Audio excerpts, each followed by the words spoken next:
Hey, it's Mitch Robbins here, and I lead the hospital recruitment team for the Northeast. Wanted to come to you today to share some tips or best practices on how to successfully prepare for the phone interview. Of course, the phone interview is the gateway to the rest of the interview process. Nailing this piece is critical so that you can get yourself onwards and upwards with the next steps towards landing the job of your dreams.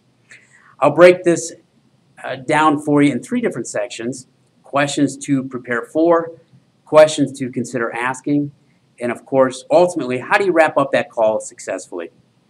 Let's get right into it. Let's start with questions to be prepared for. A couple of them that come to mind right away are the tell me about yourself question and the why are you interested question. Tell me about yourself. What the person on the phone is really asking you to do is take about 30 seconds or so and tell them who you are professionally and what about your previous experiences can help them right away with some of the issues they have within the department they need help in. So we call it the elevator pitch. Think of yourself going down the elevator. You got 30 seconds to tell the person next to you who you are, what you do, and how you can help. Here's my recommendation. Hit on your years of relevant experience, hit on your highest level of education, talk about perhaps 2 measurable outcomes or achievements, and then stop and say, Mr. or Ms. Hiring Manager, I can go on and on and on about my background, but can I ask you a quick question? Of course. What's your question? Well, with regards to this particular position, what do you identify as the 3 initial priorities you'd like this person to address? Now we're getting somewhere. Now they're able to talk to you about what they really are hoping to talk to you about, and that's how can you help with their pain? So once you know the 3 priorities, you can start to talk about relevant experiences you've had that pertain to those priorities. The why are you interested question. It's common sense of why are you interested, but if you think about it, it's a very important question. You want to do your research ahead of time to know specifically what about the organization, personally and or professionally, I should say professionally and or personally intrigues you. Make sure if you're working with a recruiter, get as much information as you can. Do your research online, know their mission statement, know their core values. Pick something that demonstrates the fact that you've done your homework and that it's not just a position that fits your experience and not just about the geography, but about that organization specifically. The other questions that you might get fall under the what we call behavioral-based question umbrella. It's just a glorified way of discussing or talking about questions that pertain to your past experience. So tell me about a time you were faced with XYZ situation, what'd you do? Tell me about a time you faced, XYZ challenge, what'd you do? I promise you, if you follow this formula that I'm about to give you, there's no way you can't nail these questions and demonstrate value. Situation, solution, outcome. What was the situation you were dealing with? What was the solution you came up with the help of your team? And ultimately, what was your measurable outcome?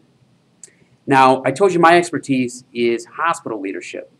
So if you think about it, a hospital leader, for the most part, their responsibilities are broken down into 5 key areas: patient satisfaction, fiscal responsibility, and the budget piece, quality and compliance, service line development or program development, and relationships, up, down, and sideways, meaning the people that report to you, your peers, who you report to, and of course the physicians.